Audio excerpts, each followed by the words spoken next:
Buenas noches, bienvenidos a una emisión más de Ni Más Ni Menos, un programa de análisis, un programa de opinión en la voz de las expertas y los expertos. Hoy vamos a hablar de un tema de suma importancia, con miras a la elección que estamos ya viviendo en el Estado de México, a unos pocos días de que inicien las campañas. Una pregunta que ha estado en el aire, un debate que ha generado controversia muchos años en el mundo y en México, ha sido el ejercicio del voto de las personas privadas de su libertad, de las personas que están en las prisiones, que están en las cárceles.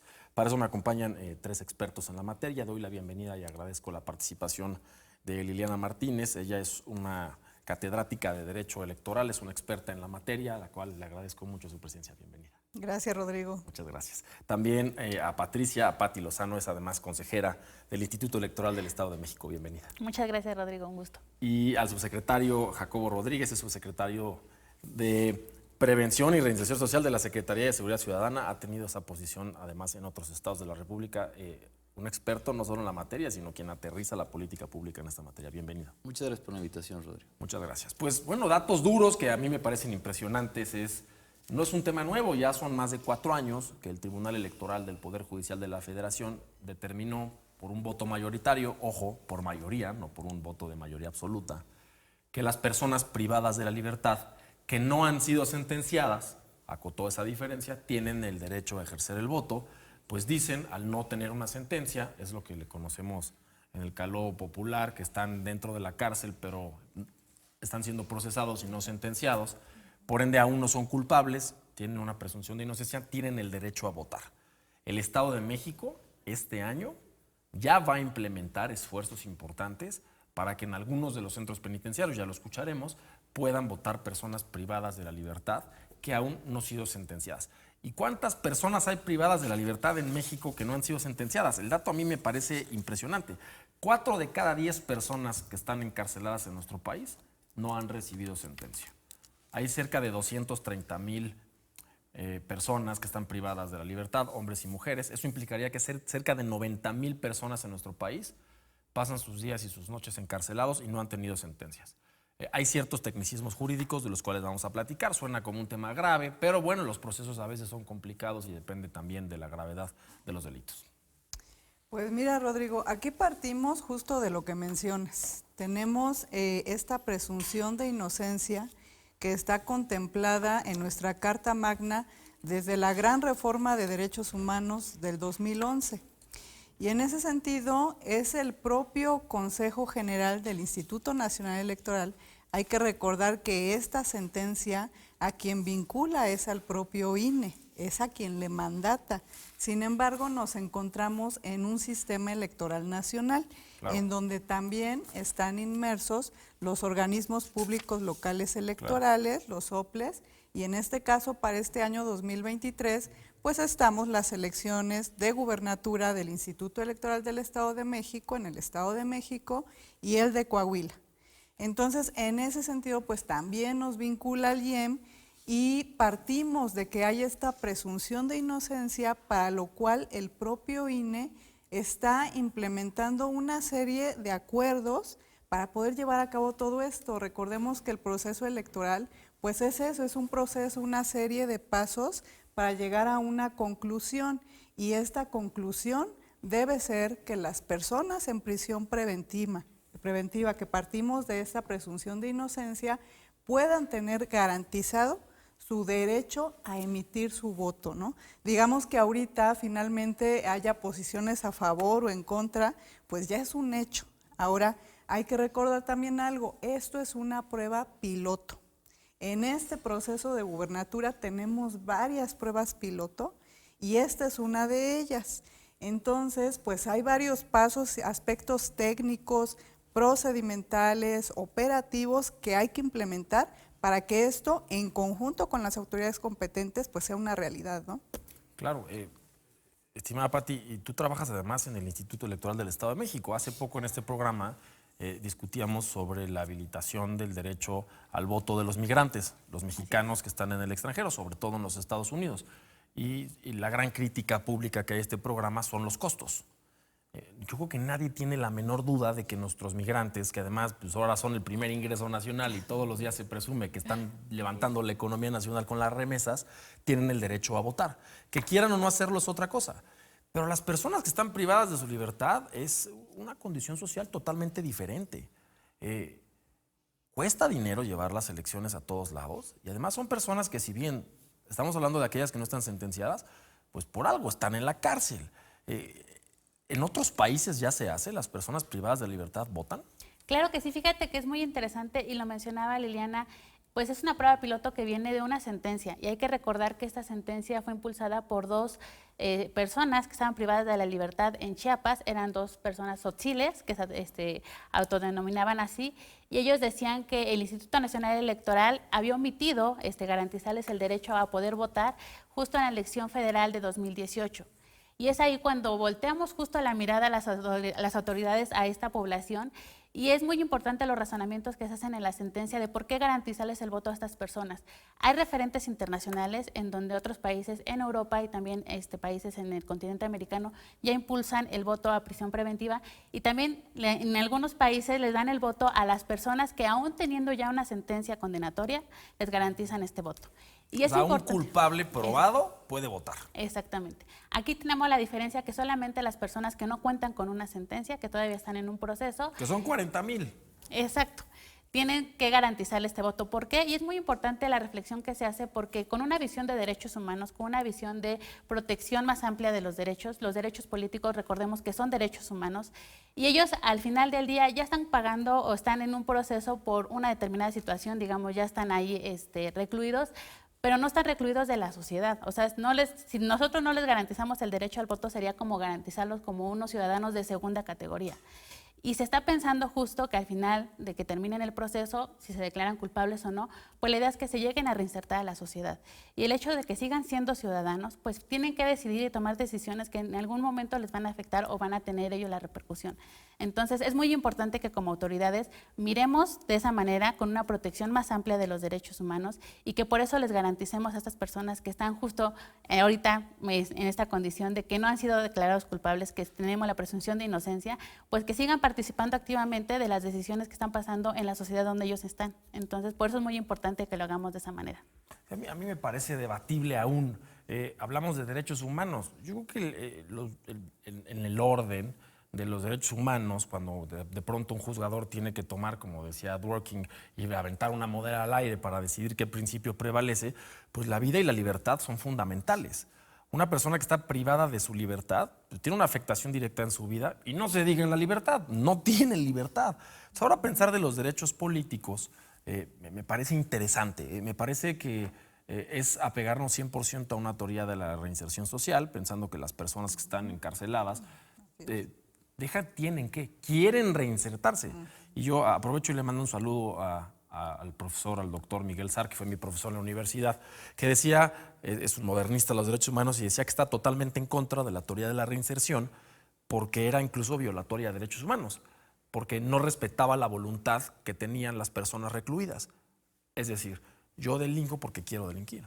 Pago mi sentencia con mis años de cárcel y salgo, y si quiero, vuelvo o no vuelvo a cometer un delito. O sea, eso no quiere decir que de manera falaz yo me vaya a reinsertar o no. Pero Jacobo, tú te dedicas a eso. Eres un subsecretario que maneja los centros penitenciarios estatales. Has estado en otros estados. ¿Existe un interés real de las personas privadas de la libertad en votar? Sí, sin duda, por supuesto. Nosotros, derivado de la disposición del Tribunal Electoral del Poder Judicial de la Federación, como comentaban las invitadas, tenemos una responsabilidad, una obligación aparejada también de constituirnos como facilitadores para garantizar el ejercicio de ese derecho. Uno de los requisitos que tiene esta disposición del Tribunal Electoral del Poder Judicial de la Federación, que además ya se enmarcó con las autoridades electorales locales en un convenio entre el Instituto Nacional Electoral, el Instituto Electoral del Estado de México y la Secretaría de Seguridad, pues uno de los requisitos propiamente de procedencia para que además por supuesto de la condición jurídica para que sean como requisito principal susceptibles de poder ejercer el derecho al voto, pues es también que expresen de manera libre y plena la voluntad de hacerlo. El sistema penitenciario del Estado de México es el sistema penitenciario más grande del país en cuanto a la población. Tenemos alrededor de 35,000 privados de libertad y la diferencia en el porcentaje de procesados respecto a la tasa nacional que mencionas al principio. Nosotros estamos alrededor del 28%. Más abajo. Un la poquito media más nacional. abajo, es decir, tenemos un grado de eficiencia mayor en lo que hace al Poder Judicial. Sin embargo, bueno, pues 28% de casi 35,000 nos otorgó alrededor de 10,000 potenciales. Y la obligación aparejada que tenemos nosotros es de garantizar el acceso a todos.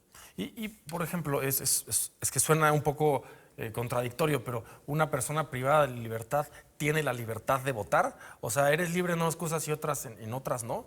Porque una de las pérdidas que tiene una persona, en el caso de la sentencia, pues es la pérdida de sus derechos políticos. Es decirle, en otras palabras, tú no puedes decidir sobre la vida pública del país. Me sorprende que haya países que incluso a los sentenciados se los permiten, ¿no?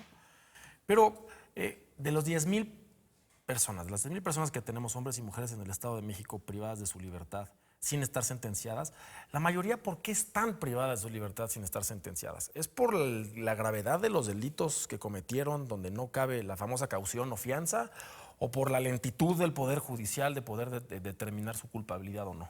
No, yo no hablaría de ello. Yo creo que hay que hablar de la figura de la medida cautelar de la prisión preventiva oficiosa.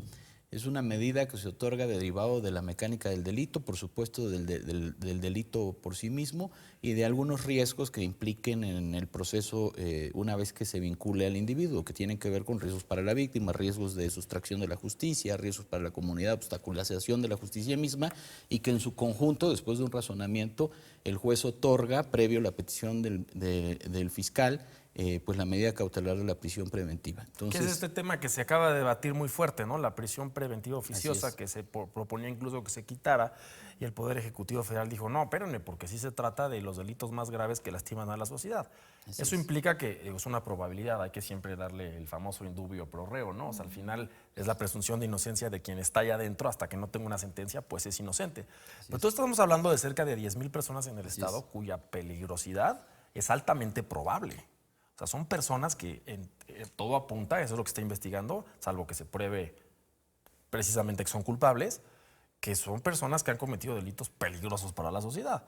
Y el debate que se dio en el 2019 fue que tienen derecho a votar. Entonces es lo que genera un poco de ruido en la sociedad. Vamos un corte y regresamos a platicar de la prisión y el voto en el país y en el Estado de México.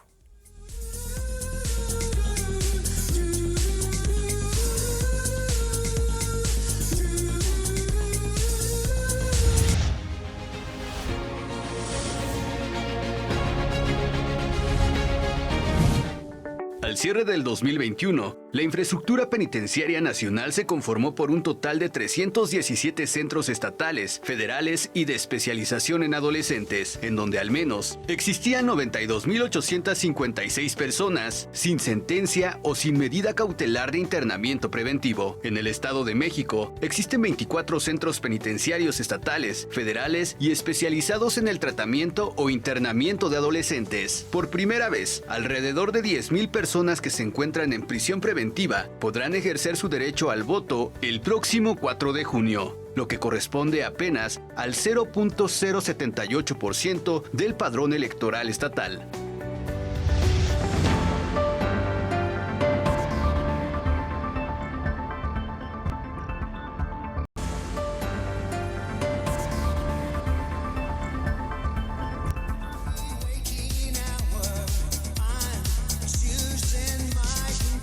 Vuelta platicando del derecho al voto de las personas privadas de su libertad en México, en nuestro país.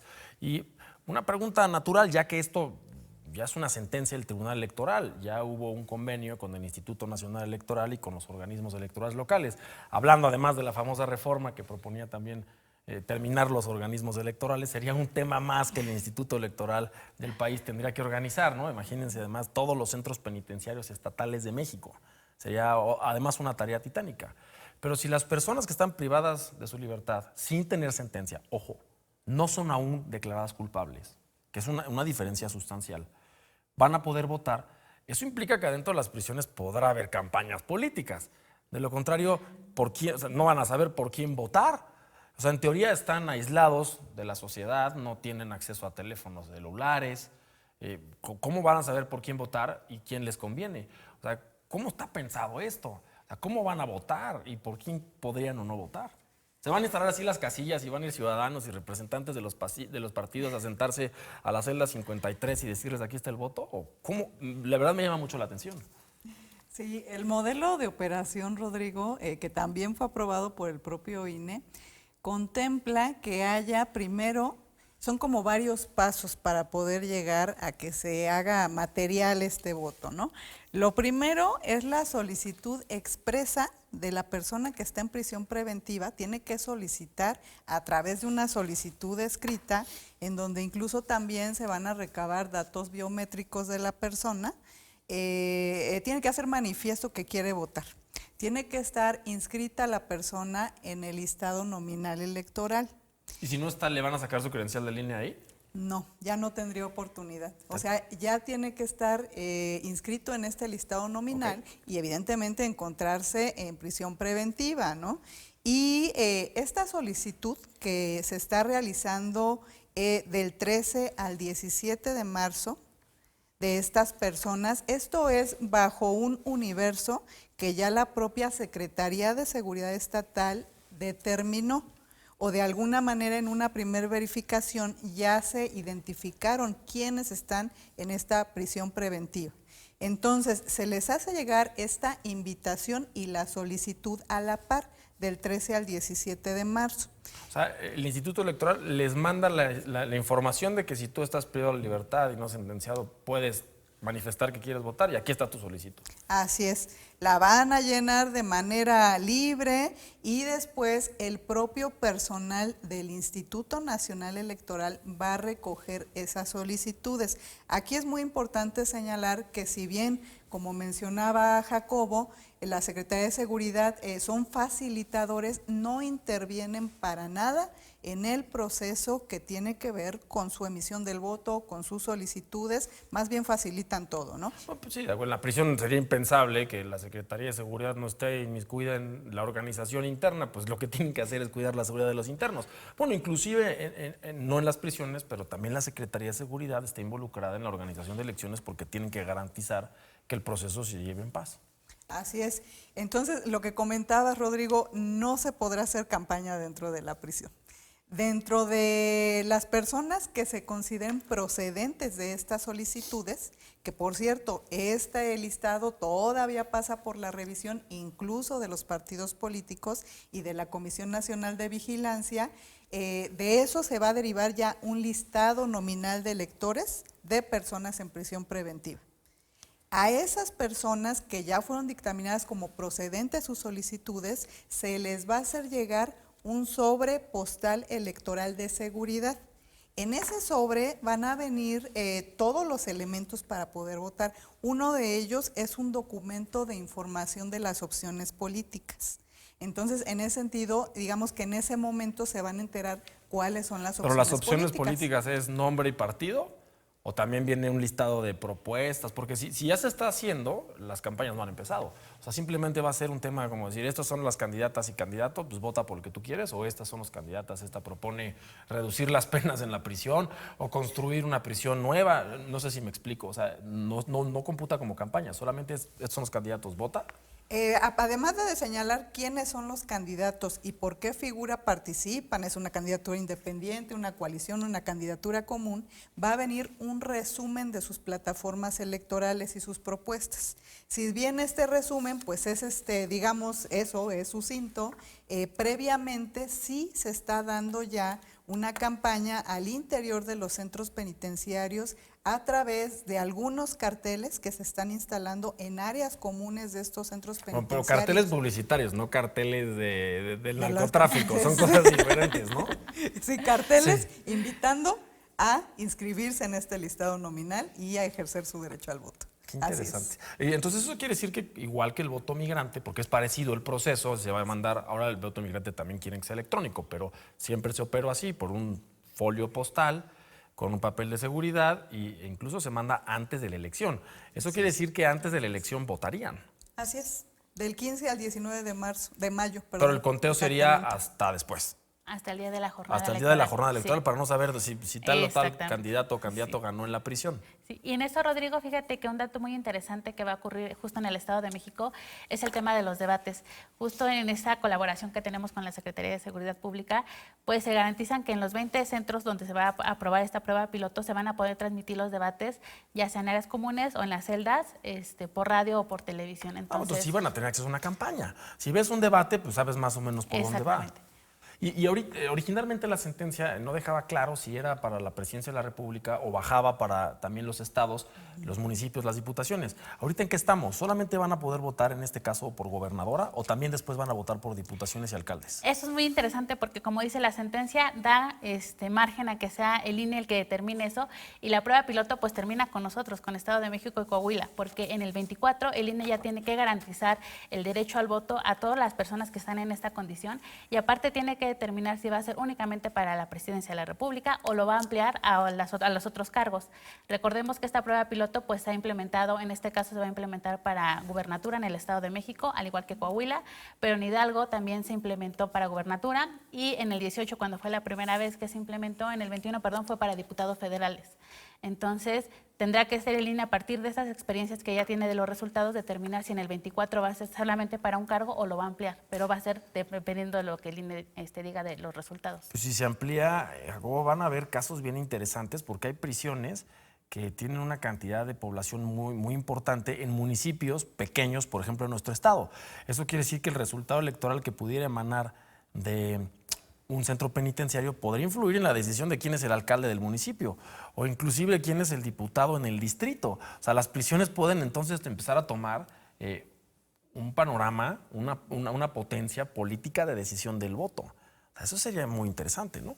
Sin duda, es como en el Estado de México, seguramente la lista nominal será muy amplia, muy plural, derivado que tenemos una población penitenciaria robusta. Claro. Y una de las cosas que hemos nosotros como sistema penitenciario en todo momento requerido a las autoridades electorales que se salvaguarde, pues son los principios de seguridad, de orden, de gobierno en los centros penitenciarios. Pero también buscamos que sea un proceso transparente, que brinde certezas a la ciudadanía. Claro. Y que sea lo más homologado posible a cómo se lleva en el exterior. Durante el mes de abril se ha pautado que sea cuando las personas privadas de libertad, una vez integrada la lista nominal final, pues sea que puedan durante ese mes conocer las diversas propuestas y plataformas de los candidatos. Para eso implementaremos diversos esquemas. Ciertamente no son espacios, toda vez que son recintos de seguridad estratégica, no se puede llevar a cabo una campaña como la conocemos en el exterior, pero finalmente el objetivo de una campaña es que se conozcan las propuestas. Eso sí lo vamos a salvaguardar con la transmisión de los debates, con los materiales impresos que de la mano con las autoridades electorales, los partidos políticos, los candidatos, pues se irán determinando. Pues seguramente encontraremos los conductos de hacerlos conocer a las personas que integren la lista nominal final. Y una vez que desahoguemos ese proceso, comentabas los espacios en donde se designarán para que se lleve a cabo como tal la jornada electoral, pues hemos determinado ya que sean espacios abiertos, ciertamente no sean en dormitorios, en celdas, sino que sean en espacios de vinculación familiar, por ejemplo, educativos, en donde se tiene un acceso abierto. Y también, bueno, pues son propicios para la observación electoral y la representación de los partidos políticos, y de esa manera se garantice plenamente la transparencia del ejercicio. Hay un tema que es interesante. Cuando usted va a votar en una elección, es absolutamente secreto. Se mete a la casilla, vota, no hay ninguna videocámara, ¿no? En los centros penitenciarios, en todos lados está vigilado. O sea, así sea en las áreas familiares, van a estar videovigilando. ¿Eso no va un poco en contra de la esencia del voto y de la transparencia y el secreto de votar? Bueno, los espacios propiamente en donde se han determinado de la mano con la autoridad electoral para que se lleve a cabo la jornada, pues son espacios que garantizan la transparencia, pero además se van a instalar de cierto modo mamparas o casillas como se instalan en el exterior para garantizar la secrecía. A pesar de que hay una cámara, yo voy a meter con mi boleta y la voy a poder Sin duda, utilizar. para garantizar la secrecía del voto, ¿no? Independientemente de que no va a haber urnas, porque va exactamente a estar en el mismo formato el voto en el exterior, es decir, con una paquetería, una especie de sobre en donde integrarán, se cerrará y nadie más sabrá por quién votó, pues ciertamente vamos a garantizar que haya condiciones de transparencia, ¿no? Y de secrecía. Digo, para una candidatura a gobernador, a gobernadora en el Estado de México, pensar en 10,000 votos, pues no es una diferencia sustancial en un estado donde habemos 18 millones de habitantes. Pero para un municipio sí. O O sea, yo sí me puedo imaginar, o para un distrito, para una diputación, sí me puedo imaginar yo un candidato o candidata a alcalde haciendo una propuesta que influya en el entorno familiar de la persona privada de libertad y que pues sería interesante, ¿no? Ver un debate, porque aparte el IEM también organiza los debates en los municipios, ¿no? 125 debates se va a aventar el próximo año. Sí me imagino los debates de los candidatos y candidatas hablando de las condiciones incluso dentro de las prisiones. Vamos a un corte y regresamos a platicar de este tema tan interesante.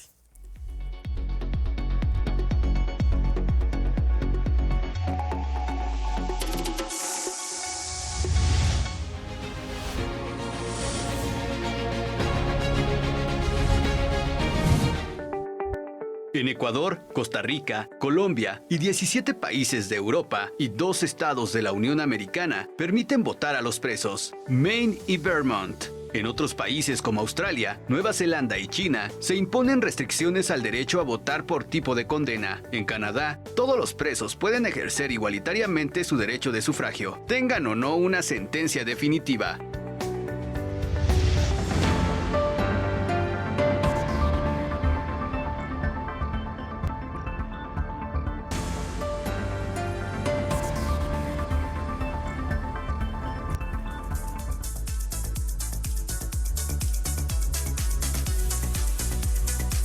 Estamos de vuelta platicando sobre las personas privadas de la libertad sin sentencia y su derecho al voto. Y fuera del aire comentábamos ahora un tema que me parece muy interesante.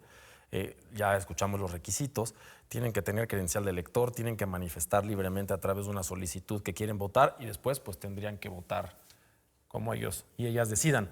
Pero la pregunta es esta, es cuántas de las personas privadas de la libertad, que sabemos que en el EDOMEX son cerca de 10,000 sin sentencia, uno, quieren votar y dos, tienen credencial de elector. Si yo me imagino que la mayoría de los delincuentes no quieren tener una credencial de elector para que digan, pues es Chana, es Juana, o tiene sus huellas digitales. ¿Cómo está más o menos el margen de las personas privadas de libertad? ¿Cuántas son identificables por una credencial oficial y cuántas no?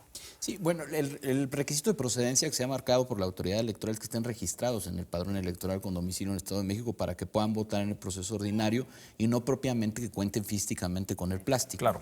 Entonces, este cruce lo hemos hecho a través de unos parámetros biométricos propiamente que recolectamos nosotros, cruzando con los que ya teníamos propios del sistema penitenciario, facilitándoselos a las autoridades electorales para que puedan, estas personas que son susceptibles de hacer un cruce con el padrón electoral, que además pues el Instituto Nacional Electoral tiene uno de los mejores biométricos con el que se cuenta en el Estado. Y bueno, pues finalmente van a hacer un cruce para determinar propiamente uno, que esa persona efectivamente es esa persona y dos, que sea susceptible para poder votar y derivado de ello se pueda de manera plena y voluntaria expresar la intención de la persona privada de libertad de participar en el ejercicio. Y quienes cumplen con todos estos requisitos y sí tienen credencial de elector y sí están en el padrón en el Estado, ¿tienen su credencial? Porque no sé, yo me imagino que entran a la prisión y les quitan sus pertenencias y simplemente pues, les dan sus uniformes y tienen que estar en la prisión. O sea, ¿quién tiene sus credenciales? ¿O sí pueden tener identificaciones ellos? ¿O se las tiene que llevar un familiar? ¿O cómo funcionaría eso? Cuando una persona ingresa a prisión hay un procedimiento de ingreso, efectivamente, como lo mencionaste, y bueno, la credencial o las identificaciones oficiales no son objetos permitidos al interior. Si lo porta la persona privada de libertad en el procedimiento de ingreso, se les resguarda y una vez resguardado, pues él nos indica si se les da a un familiar o queda resguardo hasta por tiempo indefinido de la autoridad penitenciaria. O sea, ninguno tiene su credencial de elector con ellos. En el interior, no ninguno. ¿Y para el día de la elección cómo lo harían? Precisamente para eso nosotros vamos a cruzar los parámetros biométricos para que se defina la lista nominal final. Ustedes van a cruzar las listas. Efectivamente, la lista nominal final y después cada uno de ellos les vamos a dar una cédula de identificación penitenciaria que acredite efectivamente que es la persona que está en la lista nominal. Bueno, ahí sí no va a haber votantes entonces que dijeron ser una persona y no fueron. Es decir, es un triple cruce, ¿no? Algo que pasa en prácticas electorales en todo el país. Aquí no podría pasar. Es el trabajo más exhaustivo del proceso que se ha definido con las autoridades electorales y la autoridad penitenciaria para llevar a cabo a buen puerto este proceso. Es el más robusto, efectivamente, y el que más nos ha desgastado en trabajo para garantizar precisamente esos parámetros. Una de las condiciones que implica una sentencia a una persona en nuestro país es la suspensión de los derechos políticos. El voto es uno de ellos, ¿no? Por ejemplo. Eso quiere decir, si tú eres culpable de un delito y eres sentenciado, pues vas a perder la libertad y además vas a perder el derecho a votar. Esta sentencia del Tribunal Electoral del 2019 dice, si no has sido sentenciado, no has perdido tus derechos políticos. Tiene lógica, tiene sentido. Pero si yo no he perdido mis derechos políticos para votar, ¿quiere decir que también por analogía podría ser votado? O sea, ¿podríamos tener candidatas y candidatas privadas de la libertad sin sentencia?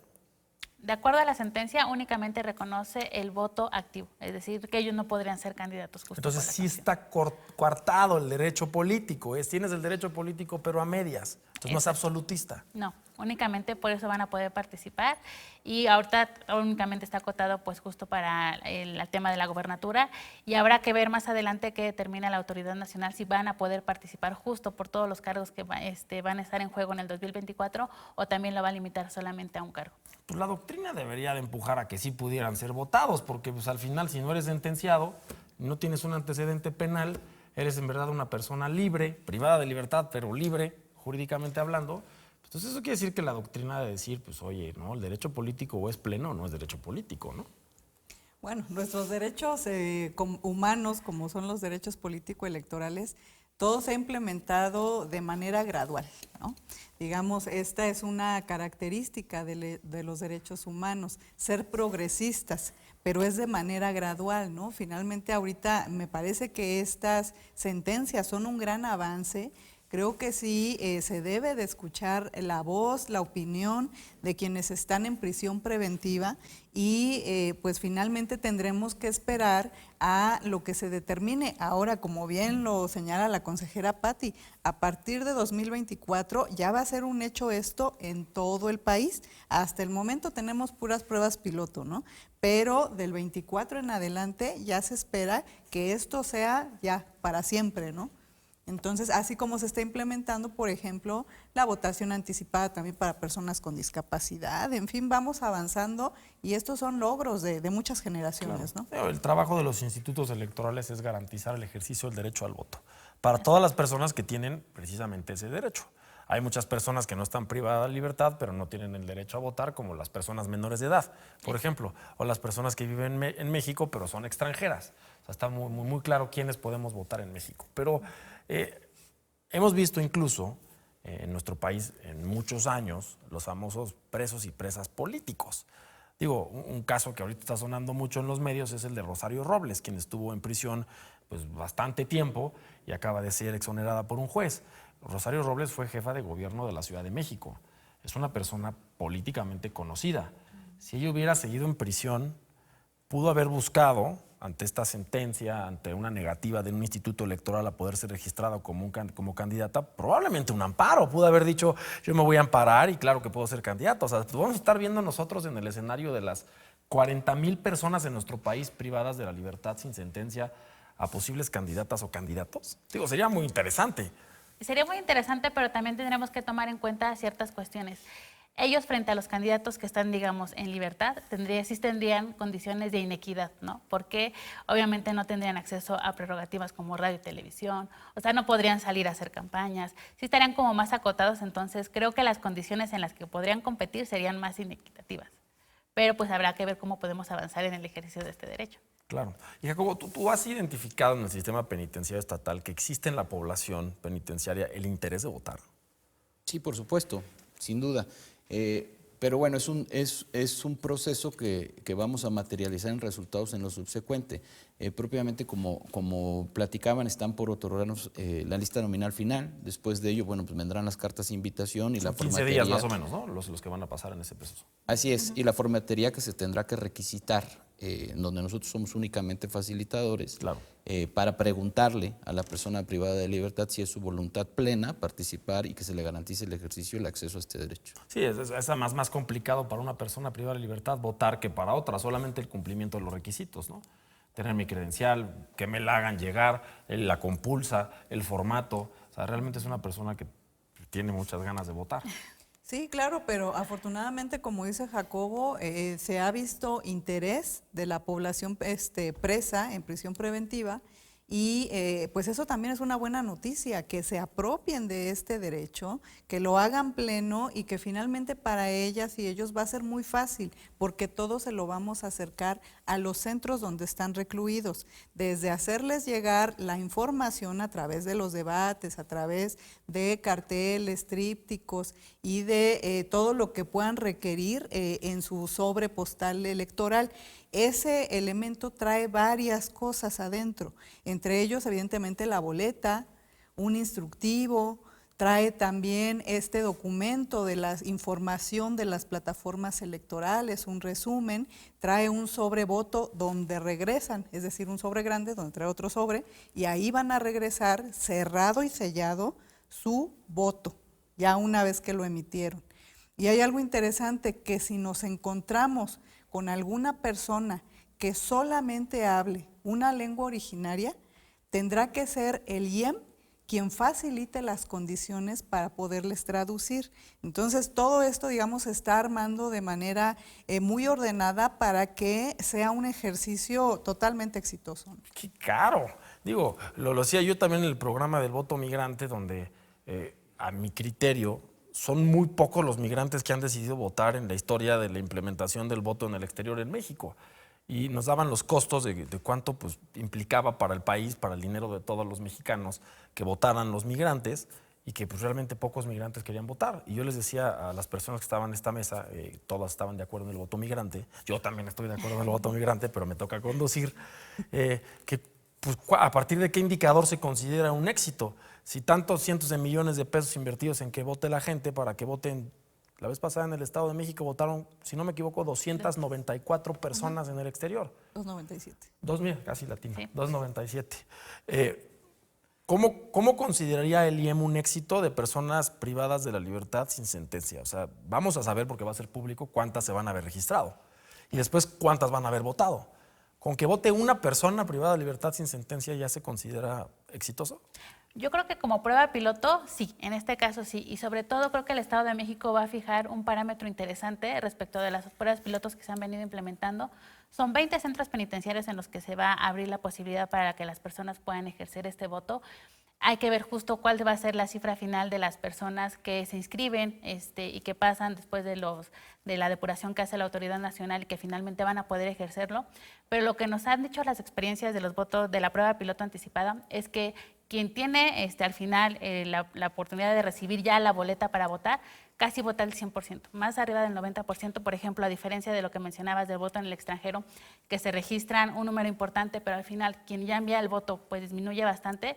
En prisión preventiva ha pasado lo contrario, o sea, quien se registra y quien le llega el paquete, más del 90% lo ha regresado y ha votado. Entonces me parece que es muy interesante el tema de los resultados que se pueden obtener. Sin duda, yo decía cuando el voto migrante que me imaginaba que muchos paisanas y paisanos que nos están viendo además del otro lado, no querían registrarse, ir a los consulados para votar, pues porque pues, qué mejor momento para que me agarre la migra, ¿no? Diciendo, pues aquí voy a ir. En los centros penitenciarios no puede existir algo analógicamente similar, decir, pues el gobierno estatal es quien administra los centros penitenciarios. No puede haber una influencia directa que se vote hacia A o B, porque precisamente por eso existen los organismos electorales, porque son autónomos. Pero las prisiones no son autónomas, son parte del Poder Ejecutivo. Es una pregunta legítima, sin duda, y seguramente será una duda que surja de manera frecuente en los ejercicios de la prisión preventiva. Por eso es muy importante garantizar que el proceso al interior de los centros penitenciarios sea lo más homologado a como es en el exterior y no se robustezcan estas dudas. ¿Qué hemos hecho nosotros o qué hemos planteado? Pues primeramente que quien marque la pauta sean las autoridades electorales. Nosotros nos constituimos como facilitadores. Las relaciones entre la persona privada de libertad y la autoridad electoral está en prisión preventiva y eso nos apareja la obligación de constituirnos en facilitadores. Pero además que durante la jornada electoral pues haya observadores electorales debidamente acreditados por las autoridades electorales, haya representantes de partidos políticos también, por supuesto, que bueno, pues pongan a salvaguarda los intereses de sus representaciones. Hemos puesto algunos requisitos de procedencia para que haya observadores electorales y representantes de partidos políticos, nosotros como sistema penitenciario, pero esos requisitos obedecen a causas que tienen su origen en la seguridad. Es decir, que algunas que no puedan fungir en estas dos vertientes, aquellos que tengan antecedentes penales, que tengan familiares directos en alguno de los centros penitenciarios en donde van a fungir como observadores o representantes políticos, pero finalmente, fuera de esos de esos requisitos de procedencia que hemos impuesto nosotros, pues queremos que haya y que estén y que sea un ejercicio plural. Además, hay una serie de organizaciones, de asociaciones civiles con legitimidad en el trabajo penitenciario, que trabajan también en el sistema penitenciario del Estado de México y que nosotros, por instrucción de nuestro señor secretario, en el ánimo también de transparentar este proceso y dar garantías y certeza a la ciudadanía, pues hemos estado externándoles la invitación a que participen abiertamente antes, durante y después de la jornada electoral, y además, y con esto concluyo, pues las comisiones de los derechos humanos, la Comisión Nacional de Derechos Humanos, la Comisión Estatal de Derechos Humanos, que también pues tienen un interés en que este ejercicio sea bien logrado y pues nos supervisen, vigilen el actuar de los funcionarios del sistema penitenciario, como te digo, antes, durante el proceso y por supuesto después de la jornada en las entrevistas amplias a la población penitenciaria que haya participado. Vamos a un corte y regresamos a platicar de la prisión preventiva y las elecciones.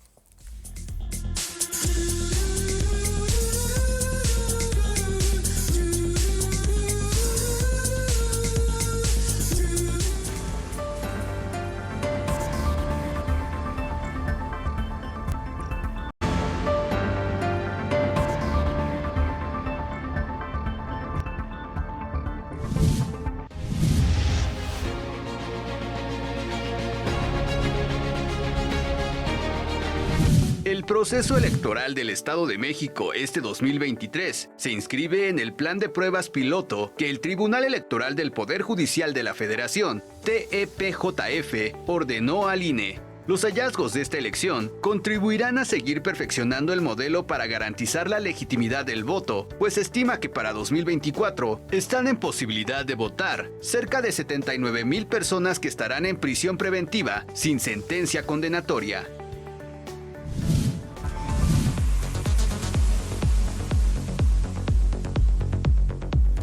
Estamos de vuelta platicando de las personas privadas de la libertad sin sentencia y su derecho al voto. Y bueno, un tema que pues pareciera interesante. Ahorita estamos hablando ya del ex ante, ahora de la organización, que ya estamos al cuarto para las 2 para que empiecen a registrarse. Viene la elección en pocas semanas para las personas privadas de la libertad. Y después, pues el día de la jornada ya viene el conteo de votos y bueno, se va a pronunciar el Instituto Electoral por quién ganó y quién no ganó. Pero yo me imagino que va a haber muchas interpretaciones de quién ganó en las prisiones y quién no. O sea, incluso puede generar estigmas electorales para las y los candidatos. Habrá quien diga, qué bueno que pueden votar, pero pues, no voten por mí, ¿no? O sea, es que si las prisiones se las llevó todas un candidato o una candidata, pues hay muchas cosas que pueden argumentarse ahí, seguro. No sé cómo vean ustedes esto. Pues yo creo que ningún candidato o candidata podría partir del prejuicio, ¿no? Claro. De decir, bueno, si votaron por mí, qué bueno o qué malo, creo que no se podría partir de esa parte. Más bien aquí, sobre todo, es garantizar estos derechos humanos, hacerlos más amplios y, pues, sobre todo, entender que ya están dadas las condiciones por la Secretaría de Seguridad, por el INE, por el IEM, de que se dé de la manera, pues como yo decía, más exitosa, ¿no? Y creo que sí, incluso sean pocos, sean muchos, el hecho de que se les garantice a las personas sus derechos humanos en este marco de presunción de inocencia, pues ya es un gran logro, ¿no? Para todas y todos. Hemos visto en redes sociales que el presidente Nayib Bukele ha sacado unos videos impactantes donde ha anunciado y está aplicando una especie de purga a las pandillas que tienen su país pues, tan azotado. Y en unos videos construyó prisiones nuevas donde mandan a los pandilleros de las distintas pandillas de su país sin proceso, simplemente por presumir que son pandilleros. Y bueno, aquí estamos en México garantizando el derecho humano a votar a personas privadas de la libertad y allá están privando de la libertad a personas por una presunción, hasta física, pero la aprobación del presidente Bukele está en arriba del 90%. O sea, claramente esta no es una medida popular. Es popular lo contrario, es decir, aquí no existen los derechos humanos para personas que violan los derechos de otras personas, ¿no? Sí, claro, pero aquí estamos de parte de la autoridad que es una de las obligaciones después de la reforma del 2011, de esta gran reforma de derechos humanos, de generar las condiciones para garantizar cada vez más progresivamente el ejercicio de los derechos políticos como derechos humanos. Y creo que este es un muy buen ejemplo. Es la primera vez que se va a implementar en el Estado de México. Va a ser la última prueba piloto que se va a implementar y me parece que los resultados que se puedan obtener sí pueden fijar alguna pues pueden incidir de alguna manera en la determinación que se haga para poderlo implementar más ampliamente en el 2024 para la Autoridad Nacional. Entonces, me parece que como autoridades lo primordial es justo garantizar este ejercicio de los derechos humanos. ¿Cuántas personas en promedio están inscritas en la lista de una casilla electoral? Son 750. 750. ¿Hay alguna especie de regla para poder instalar una casilla en una demarcación o en una localidad? ¿Tiene que haber un cierto número de personas? Sí, o sea, son por 750 de acuerdo a las personas que están inscritas en la sección electoral, y esto también va a reflejarse de alguna manera en los centros penitenciarios, dependiendo de cada centro, el número de personas que al final manifiesten su derecho de que van a querer votar, van a determinar el número de casillas que se van a instalar. Yo me imagino que si yo vivo en un pueblito de la zona sur del estado y mi pueblito es muy chiquito y no somos 750, sí puedo votar, pero me tengo que trasladar a otro pueblo a votar, donde es una cabecera y se instala la casilla. Se instalan por secciones y aunque no sean 750, es, digamos, el número máximo de personas que pueden votar por casillas. No hay un mínimo. Las personas que están inscritas en la lista nominal. ¿Puede haber uno? No se ha dado el caso, pero... Pero en las prisiones se puede dar el caso. O sea, ¿instalaría el IEM una casilla electoral para un interno o interna que se registró y cumple? Sí. ¿Uno? Sí. De 1 hasta 750. ¿Y si son más de 750? Otra Dos casilla. casillas. Ahora va a ser el lugar con más casillas del estado. Vamos a mi sección favorita, que se llama Sin Anestesia. Son preguntas que nos hace la audiencia por redes sociales. Dice Daniel Santamarina de Coacalco. Los presos en México hablan por celular, tienen suites en la cárcel, llevan negocios, ya lo único que les falta es votar. ¿Cómo se garantiza que el voto sea libre y secreto si todo lo demás que pasa en una cárcel no lo es? Pues justo con lo que mencionaba Jacobo, se va a implementar el tema de mandarles el paquete electoral para que ellos puedan ejercer su voto en completa secrecía. Se van a instalar mamparas para que ellos vayan a ejercer el día de su voto. El día que lo hagan van a estar presentes observadores electorales, representantes de los partidos políticos, la autoridad electoral, la autoridad de los derechos humanos. Entonces me parece que como autoridad estamos buscando todas las maneras para que puedan ejercerlo en libertad y que no haya alguna coacción del voto. Muy bien. Dice Malumo, ¿cuánto nos va a costar que los delincuentes voten en el Estado de México? ¿Este recurso no sería más útil para que los ciudadanos libres puedan votar instalando más casillas en el territorio?